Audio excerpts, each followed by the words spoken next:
Amigas e amigos do Jornal do Meio-Dia da TV Taperá, hoje, dia 7 de agosto, terça-feira, e como toda terça-feira, é dia de falarmos sobre medicina e saúde. E eu inicio o programa chamando a atenção de todos os pais no sentido da campanha da vacinação. Tem a campanha da vacinação da poliomielite, do sarampo, né? São doenças que até então não causava muita apreensão, porque nós estávamos num nível de cobertura vacinal muito bom, e agora a gente está com um sinal amarelo aceso. Não estamos vacinando as nossas crianças como deveríamos fazer. Então, aproveite esse mês de agosto, leve suas crianças, principalmente de 1 a 5 anos, até 5 anos, para colocar a vacinação em dia e também para fazer o reforço dessas vacinas. Como eu disse, são doenças que até então nós estávamos tranquilos, digamos assim, em nível de cobertura vacinal, mas em decorrência dessa baixa da guarda, nós temos agora que correr e alertar a população no sentido dessas vacinas. E uma outra coisa é o que nós falamos na semana passada em relação à Semana Mundial do Aleitamento Materno, né, que é de 1 a 7 de agosto, e que todas as cidades, todos os municípios, todos os médicos, principalmente pediatras, estão alertando a importância do aleitamento materno, principalmente nessa Semana Mundial do Aleitamento Materno, e lembrando que o mês de agosto é chamado Agosto Dourado, justamente no sentido de fazer com que nós lembremos da importância do aleitamento materno. O aleitamento materno, como também nós já dissemos aqui, ele é um elemento importante. Os estudos já mostraram que a partir do momento que uma criança é amamentada exclusivamente ao leite materno, ele vai crescer e tornar um adulto com menos doenças, principalmente doenças metabólicas, hipertensão, AVC, infarto, enfim. Amamentar, além de ser um ato de amor, significa dar o melhor alimento para o seu filho e prevenir as doenças. E, como nós sabemos, isso aí estamos vendo diariamente, né? As doenças mentais ou as afecções, né, da nossa mente estão aumentando cada dia. É muito comum a gente ver, né, pessoas procurando psicólogo, procurando orientação, sem condições assim de ter uma resposta ou um auxílio de familiares, né, e pedir ajuda de um especialista, de um profissional que sabe lidar com a nossa mente. Eu estou falando da psicologia. E hoje a minha convidada é a psicóloga Juliane Rodrigues Gonçalves. A Juliane, ela é psicóloga e atua há 22 anos na psicologia educacional, né? E hoje ela é psicóloga do Colégio Ângulo da cidade de Indaiatuba, e também ela é psicóloga que atua na área da neuropsicologia. Então, é com muito prazer, Juliane, que recebo você hoje. Muito obrigado por aceitar o meu convite para nós falarmos alguma coisa sobre essa área tão imensa, tão profunda e tão problemática. Bom dia, Dr. Cláudio, é um prazer enorme estar aqui com o senhor. Bom dia a todos que acompanham, né, esse programa tão importante aí do Jornal Taperá. e me sinto muito honrada de fazer parte desse bate-papo de hoje. Muito bem. Logicamente eu tenho que começar, porque o nosso programa é para orientação de todas aquelas pessoas que nos assistem, no sentido de a gente poder transmitir de uma forma mais didática e mais simples possível. Eu vou começar perguntando o que é a psicologia. Bom, a psicologia é uma ciência, né, que estuda as emoções, os relacionamentos, os comportamentos, né, as funções relacionadas ao aprendizado, ao desenvolvimento das crianças, dos adultos, ao envelhecimento, né? Então é uma área muito ampla e que pode trazer grandes benefícios aí para as pessoas que precisam, sentem necessidade desse tipo de acompanhamento, de autoconhecimento e de auxílio para resolver aqueles conflitos que a gente precisa tanto de realmente orientação e menos palpite, menos julgamento. Exato.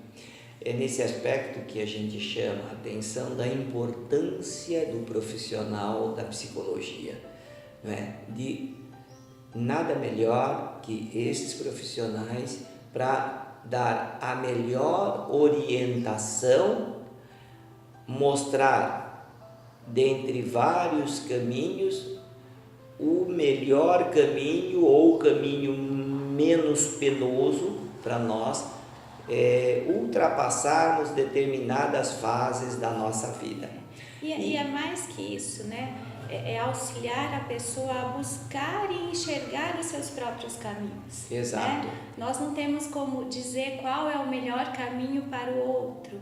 Correto. Né? Cada um tem o seu contexto, os seus valores, os seus relacionamentos, e não é ninguém de fora que vai chegar e vai dizer faça isso. Exato. Se isso ocorrer, nós não estamos trabalhando com a orientação profissional da psicologia. A pessoa precisa desenvolver mecanismos para que ela consiga enxergar soluções para os seus próprios conflitos, para os seus próprios problemas. E isso aí é uma coisa que a gente tem que chamar a atenção, que o que nós notamos hoje, e você que nos assiste é prova disso também, né, do que nós estamos falando. Hoje, cada vez mais, parece que a gente tem essa dificuldade de poder enxergar certas coisas, né? E fazer julgamentos, achar que o correto é isso, que aquilo é errado, quer dizer, sem uma análise um pouco mais profunda, de bom senso, né? E até de maturidade. Agora, a psicologia, nós temos várias áreas da psicologia, né? Nós temos a psicologia clínica, nós temos a psicologia educacional, organizacional, né? Uma série de áreas de atuação que vão trabalhar especificamente conflitos relacionados a cada área. Porque a psicologia realmente é bem ampla, né? Quem nos assiste acha que a psicologia é só questão assim de a pessoa aí ter o seu consultório, isso, aquilo, vai levar problemas educacionais, problemas familiares, né? Mas a atuação realmente é bastante ampla e aí a gente mostra a importância, não é? De se escolher, né? Os profissionais corretos dentro da sua área de atuação. E a gente não pode deixar de começar também de abordar, né, a questão que é a sua área, né, que você atua na sua área, que é a neuropsicologia. O que é neuropsicologia, para explicar para quem nos assiste? A neuropsicologia, ela é uma das vertentes da psicologia clínica, que faz um diálogo, né, entre duas áreas científicas, que é a neurologia e a própria psicologia. Tá? Existem problemas neurológicos que afetam a forma como as pessoas se comportam, acaba comprometendo a rotina da pessoa no seu dia a dia. Então, por exemplo, um adulto que sofreu um acidente, né, por exemplo, um acidente de carro e teve comprometimento neurológico que impediu ou que tem apresentado problemas em relação à memória, ou em relação à linguagem, ou em relação à atenção, comprometimentos que a gente chama de cognitivos, né? Que nos auxiliam aí na nossa rotina de ter autonomia para lembrar de situações importantes que precisam ser lembradas, se expressar através da fala, da linguagem, e essas funções podem ficar comprometidas a partir de um acidente, a partir de uma doença de Alzheimer, a partir de uma demência, né, que é muito comum com a chegada do processo de envelhecimento. Crianças, né, que a gente percebe que muita dificuldade na rotina escolar, muita dificuldade para se organizar com linguagem, até com atenção, né? Então, a neuropsicologia é uma das áreas que auxilia no diagnóstico desses problemas que afetam o comportamento das pessoas no dia a dia. A partir dos diagnósticos feitos de forma multiprofissional, então a gente precisa do neurologista, às vezes a gente precisa do neuropsicólogo que vai enriquecer, né, as informações para que o diagnóstico médico seja realizado. A gente pode, por exemplo, entender que é uma criança que tem um comprometimento sério de linguagem, né, não consegue entender o que está lendo, não consegue se expressar através da escrita. E aí é fundamental que a gente tenha também o auxílio de outros profissionais, como fonoaudiólogos, terapeutas ocupacionais. Então é um trabalho que às vezes pode ser encarado como, nossa, muita gente, um empurra para o outro, mas na verdade é um trabalho, cada dia que se complementa, as áreas se uniram para que o diagnóstico seja feito de forma correta e o tratamento alcance os resultados efetivos. E principalmente atualmente, né, por exemplo, você comentou do Alzheimer, né? Quer dizer, como lidar, né, como a família lidar com um paciente com Alzheimer, né? Quer dizer, essas orientações que a família precisa realmente de um auxílio profissional, né, para que a família possa atuar de uma forma bastante mais eficaz, mais eficiente, né, com base científica, sempre lembrando, logicamente, né, amenizar, digamos assim, todas as consequências dessa doença. E com o propósito, inclusive, de fazer com que a pessoa conquiste a maior autonomia possível, né? Porque às vezes a gente identifica um paciente com Alzheimer, a família fica toda conturbada, né? A família fica sem vislumbrar possibilidades de como ajudar. Exato. Então, a neuropsicologia pode fazer esse trabalho de orientação, entender quais são as limitações do paciente, chamar a família, ouvir da família que tipo de dificuldades a família identifica dentro de casa, na rotina social, e a gente fazer esse trabalho em conjunto de reorganizar a rotina de forma que o paciente consiga desenvolver a maior autonomia possível. A gente não vai curar o paciente, mas a gente pode auxiliar nesse processo da dinâmica familiar, que ele conquiste um mínimo de autonomia para que ele também não vá definhando cada dia mais. É isso que as pessoas devem entender, né, a função importante, né, que a neuropsicologia pode exercer, por exemplo, nesse caso do Alzheimer, né? A família ter um profissional para orientar, né, para dar esse auxílio, né, como administrar, como encarar, como poder, digamos assim, equacionar todo esse distúrbio que ocorre na família toda. Quem conhece, quem tem familiares com Alzheimer, sabe como é a dificuldade disso aí, né? E realmente é um auxílio muito importante. E um acolhimento, né? Para a família também não se sentir desorientada, perdida, sem saber o que fazer. Pode receber instruções sobre a doença, como lidar com cada situação, como reorganizar até o ambiente da casa. Eu acho que isso, né, aí, quer dizer, é um ponto muito forte, muito importante para quem está tendo esse problema, e só quem tem esse problema sabe da dificuldade. Eu acho que aquilo que a psicóloga Juliana está falando realmente se encaixa direitinho nas dificuldades que você, que porventura está passando por esse problema.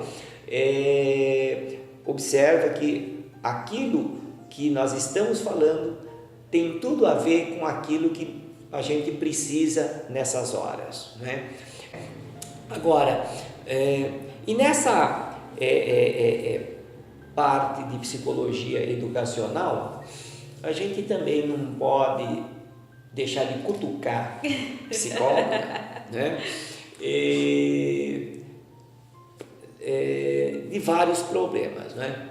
Mas o que a gente nota, né, é o número de crianças, né, que são solicitadas para ser encaminhadas para psicóloga, né? A criança está lá na escola e a mãe recebe: olha, é melhor levar o teu filho para o psicólogo, né? Ele não tem parada, ele não concentra. E isso está aumentando mesmo o número de crianças que procuram psicólogo? Sim, está aumentando. A gente nota em consultório e mesmo dentro da área educacional, né, que tem uma longa estrada aí de atuação nessa área, a sensação é que as famílias se sentem um pouco perdidas, né, em como conduzir uma criança. E muitas vezes eu me pergunto, às vezes a gente nota que as crianças parecem que controlam a rotina da casa, né? Porque educar dá trabalho, né, doutor Cláudio? E como dá? E eu costumo brincar que se não está dando trabalho é porque não está educando. Eu acho que isso aí é uma coisa importantíssima, né? Quer dizer, se não está dando trabalho é porque não está educando, né? Porque educar é muito difícil. E não tem manual. Não existe manual. Dentro da mesma casa, cada criança, ela tem a sua personalidade, as suas características. Então, o que você faz para um não dá certo para o outro, né? E não adianta a gente se culpar. Exato. Né? A gente tem que entender, assim como a gente quer ser compreendido diante das pessoas que têm tantas diferenças de comportamento, as crianças também, né?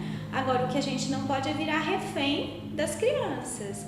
Então, eu costumo dizer que a frustração hoje, ela é indispensável para o desenvolvimento de uma criança saudável. Olha, vou chamar atenção nesse aspecto da frustração, tá? E eu quero reforçar isso aí, tá? A frustração realmente é um elemento que a gente precisa estar atento, porque hoje, né, parece que a criançada não pode ter frustração nenhuma, né? Para que a criança não se frustre, a gente está fazendo tudo que eles querem. Exatamente. E eu fico preocupada, onde é que a gente vai parar? Exatamente. isso é uma grande preocupação, né, doutor Cláudio? Porque assim, a gente acredita, né, que nós somos pais, né? Os problemas que a gente vivenciou na nossa infância, é óbvio que dentro do nosso coração a gente gostaria que os nossos filhos não passassem por isso. Correto. Né? Porém, todos os problemas que nós enfrentamos, né, foram indispensáveis para que a gente conquistasse muitas coisas. Correto.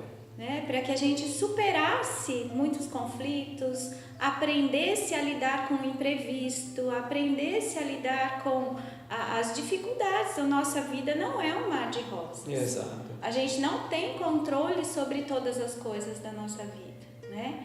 E quando os pais se antecipam, evitando o sofrimento, evitando a frustração para os filhos, a gente acaba vendo que eles estão limitando o desenvolvimento de habilidades que são essenciais para a vida adulta. E é isso que no momento em que um adolescente ingressa numa faculdade, ingressa no mercado de trabalho, ele sempre vai ter conflitos com o que lidar. E se ele foi privado disso na infância, como é que ele vai? Ele vai entrar nas crises de depressão, ele vai entrar nas crises de ansiedade, ele vai entrar nas crises existenciais. Nós temos visto os altos índices de suicídio. Exato. Né? Não então, dúvida. A nossa preocupação, será que essa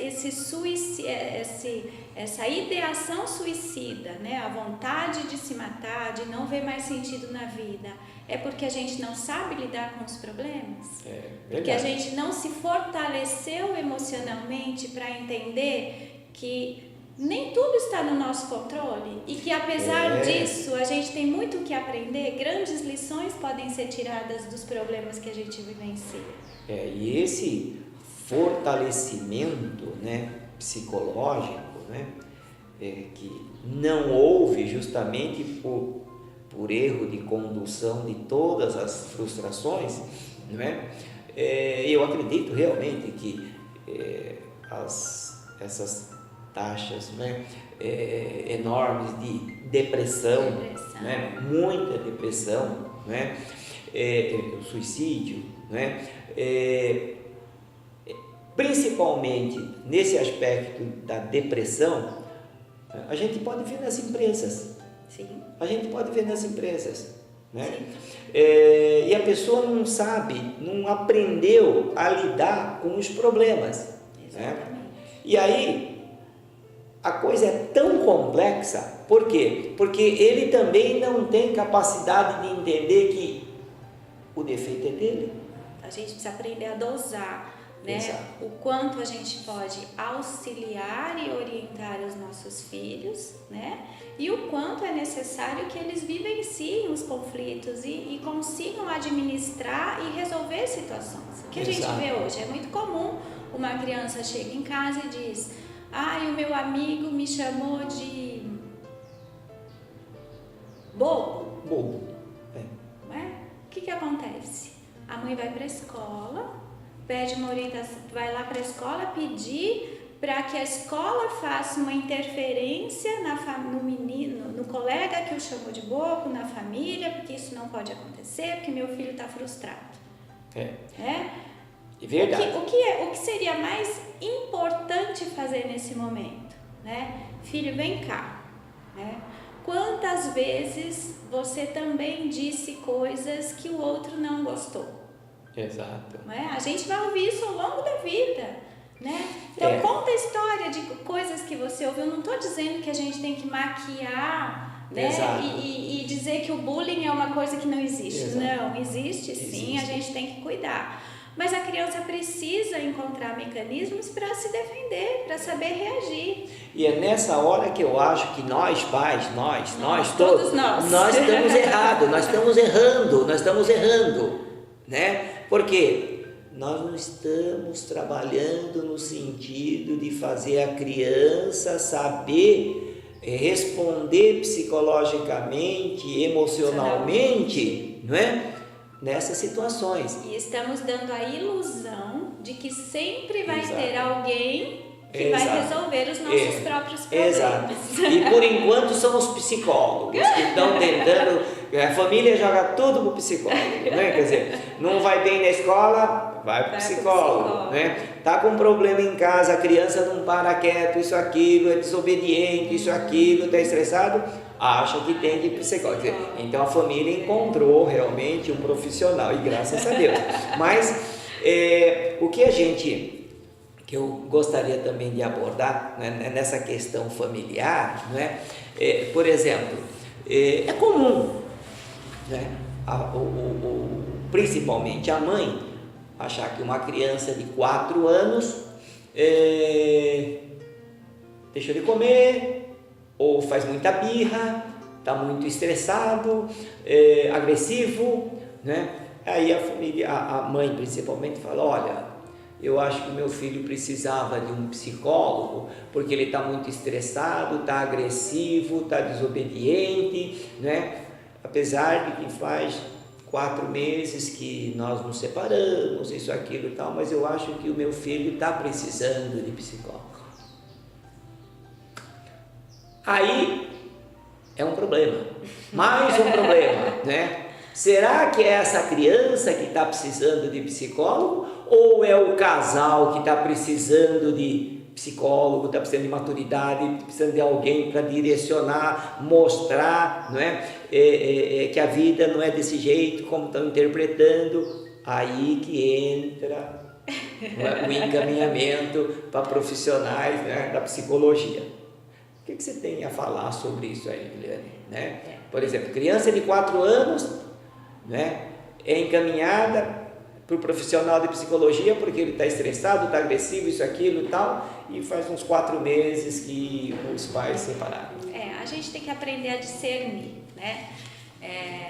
Os pais se separaram há 3, 4 meses, não deu tempo da criança desenvolver todos esses sintomas em apenas 2 ou 3 meses, 4 meses que seja, né? Certo. Então são coisas que vêm antes, né? A criança tem rotina, a criança tem horário correto para acordar, para dormir, para fazer as tarefas do dia a dia. Tá, o teu filho tem horário para acordar, tem horário para dormir, tem a disciplina do dia a dia?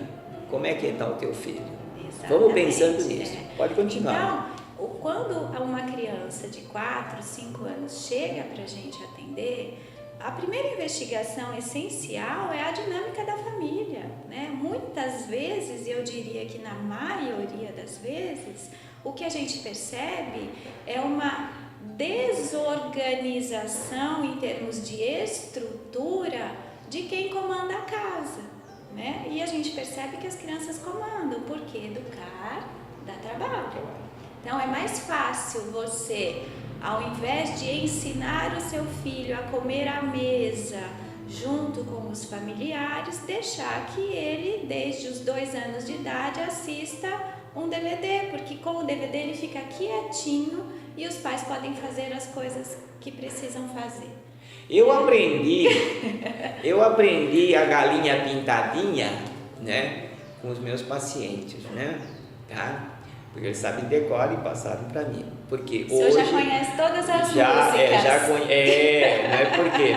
Porque hoje, né, a criançada só come com a galinha pintadinha conforme os pais nos descrevem, né? Como é que está o apetite? Está muito bem, mas ele tem que estar assistindo a galinha pintadinha, né?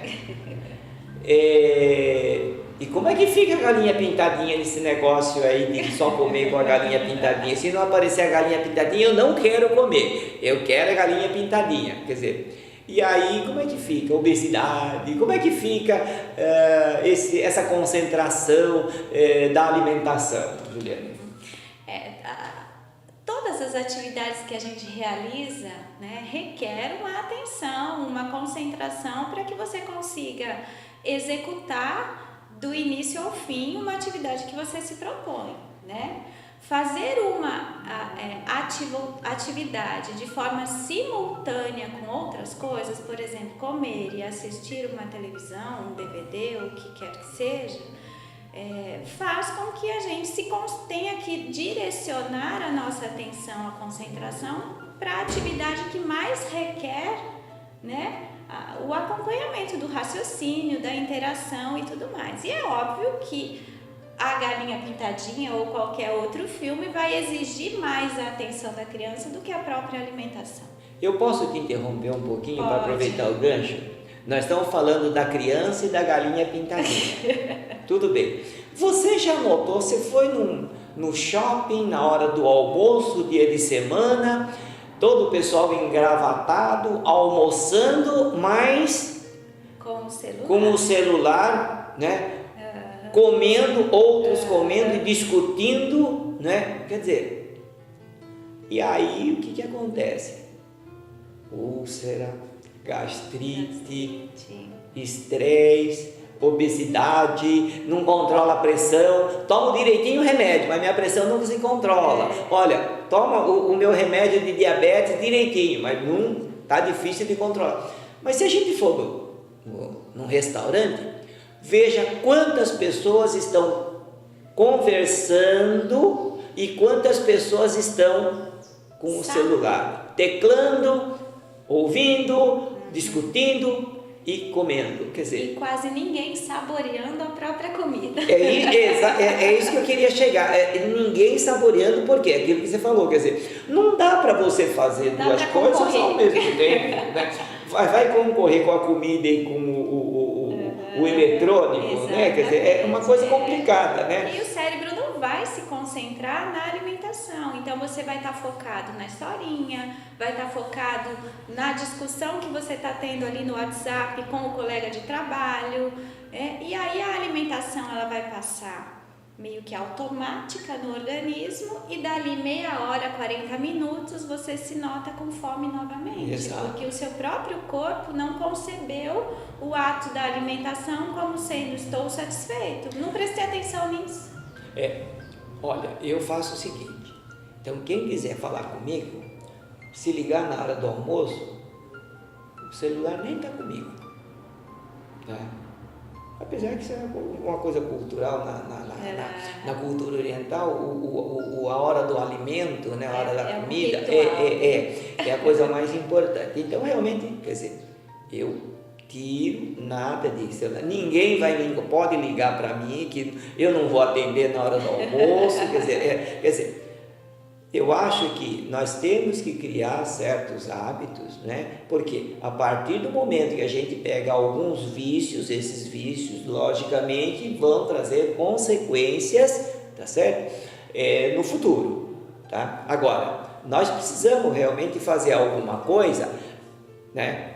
Com essa correria do dia a dia, com o celular, né, na hora do almoço, vai aproveitar para discutir o problema, aproveita a hora do almoço para discutir com a esposa que está lá em casa cuidando da criança e você está trabalhando, mas está comendo na hora do seu almoço. Nós precisamos resolver essa questão da galinha pintadinha na hora do almoço da criançada, quer dizer, nós precisamos dar um jeito nisso aí. Agora, tem que ter alguém para organizar.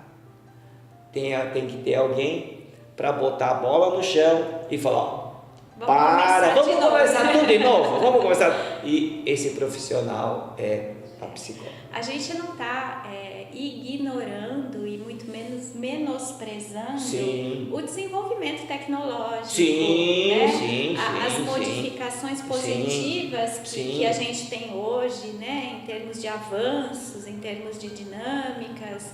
Mas a gente não pode ignorar, né, o básico. Exato. A criança, não só a criança, nós também precisamos de rotina.